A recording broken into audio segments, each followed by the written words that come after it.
what is it like to like go from having sex with people and then stopping and like disciplining yourself and to not keep doing it? Like, what does the days look like after that? Like when you make the decision? I'm really curious. You also like, said what is your mental experience of that? Chase, I'm very you said curious. that you were in a relationship. How did it affect your relationship? I mean, I'll go there. I realized like halfway through the relationship, I knew for a fact that I wasn't going to marry this girl. And by continuing to have sex with her, I knew that I was like damaging her long term. And I knew that in all likelihood, we would leave the relationship and she probably would remember me for the rest of her life. And that might come up for her mentally and emotionally in her marriage, right? And like, I know that for myself, the last thing I would want in marriage is if like I married a girl, but some guy that she had had sex with, she was still hung up on him, like emotionally and mentally. That would tear me up inside. And I knew that there was a possibility that that might happen. So I decided to stop having sex with her.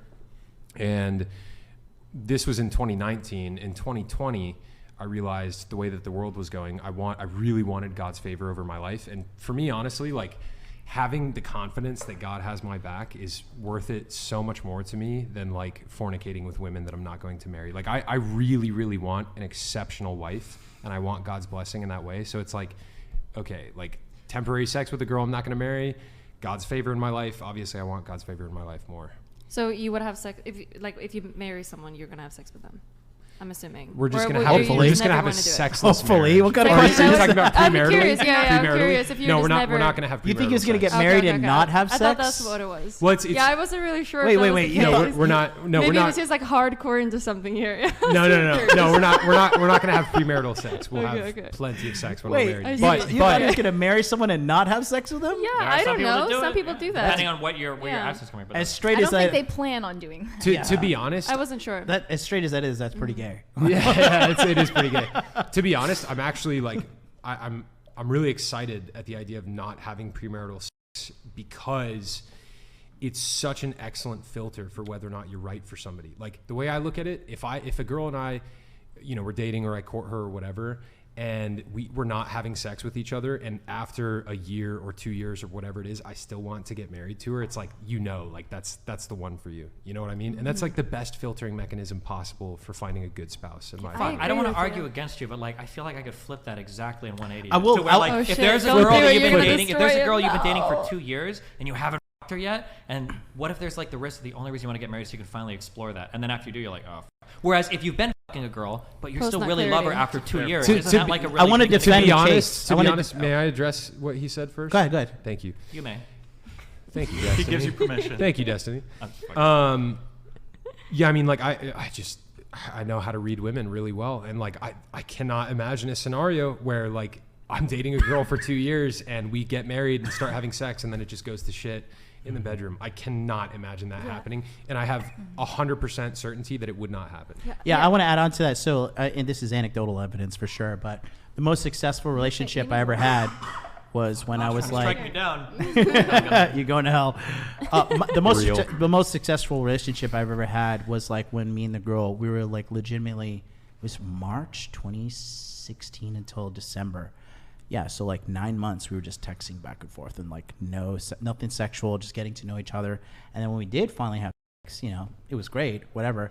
But that actually turned out to be my longest, most healthy relationship.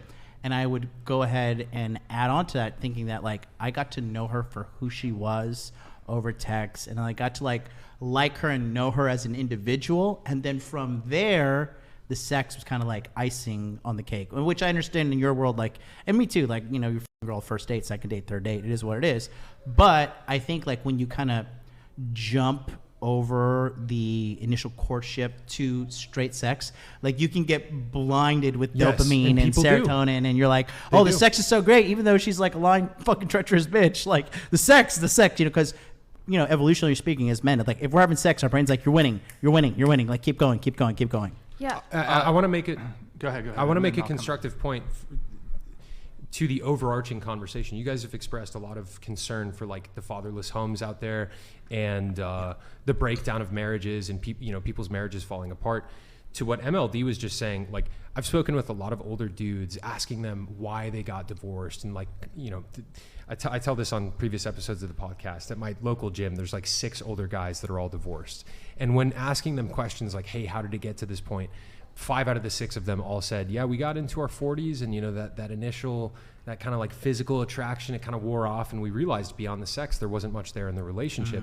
And it's so easy to fall in love with somebody when you're having sex with them and you have that oxytocin rush, all the dopamine, serotonin. It's so easy to fall in love with somebody. And I think nowadays a lot of people get into marriages because they're having sex with the person and they don't realize that is at the foundation of their relationship. And later on down the line, once that physical attraction has worn off, they realize that there's not a lot there beyond the initial physical attraction. And I think that destroys a lot of marriages and families.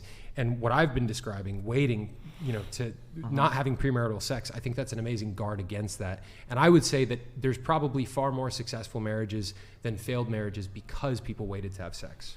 I understand what you're saying. I don't want to get into a huge argument, but I feel like for the response. God damn it, this is YouTube. Get into that argument. Well, for the response for the audience, I feel like I have to provide another alternative. I feel like overwhelmingly, and I could be wrong. I don't know if there's like data, but I feel like overwhelmingly, sex in a relationship, whether you're having it or not, almost has nothing to do with the actual sex itself. That when sex starts to disappear from relationships, it's because there's other problems that are usually happening. That, like, a really good indicator of if a relationship is working is that they're f***ing, but it's not because they're they're fucking because the relationship is working. Yeah. But like something could happen where, I'll use corny examples that'll trigger Pearl if she's listening, right? But like, let's say like guy's not cleaning up after himself, doesn't do any chores, isn't taking care of the yard, dumb shit like that can start to happen. And then you kind of like stop fucking because the wife is like, this man child, I don't want blah, blah, blah. That eventually that might snowball into them getting divorced. And the husband might think back and he goes, you know what? As soon as we stop stuff started going downhill really hardcore. Right. And in his mind, he's thinking that's what happened. But in reality, the sex stopped because other stuff in the relationship stopped working. And that's a fair point. And again, there's probably a lot of relationships like that where dudes, you know, they just stop being on top of their shit, and then their wife lost respect for them and she didn't want to have sex with him anymore.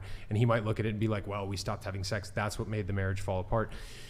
Again, I guess my rebuttal to that would be like, if 2 people date or court or whatever for a sufficient amount of time and they build the relationship off of that interpersonal connection, divorced from sex, like, you're going to have a really solid idea of who that person is without your mind clouded by the sexual relationship at all.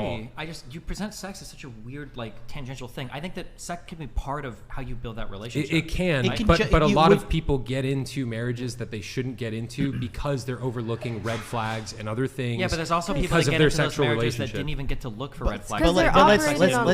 Let's just add on to one point, though. The reality is, like, as men, especially as men, sex clouds our judgment. Yep. I mean, I've stayed with a girl that I was like, this is terrible for me, but sex is so fucking fire. I'm just going to stay with you. My guess is going to be that's actually the minority of men. No way. No, I think you think way too highly of men. No. Hold on. Wait, Destiny, read this real quick.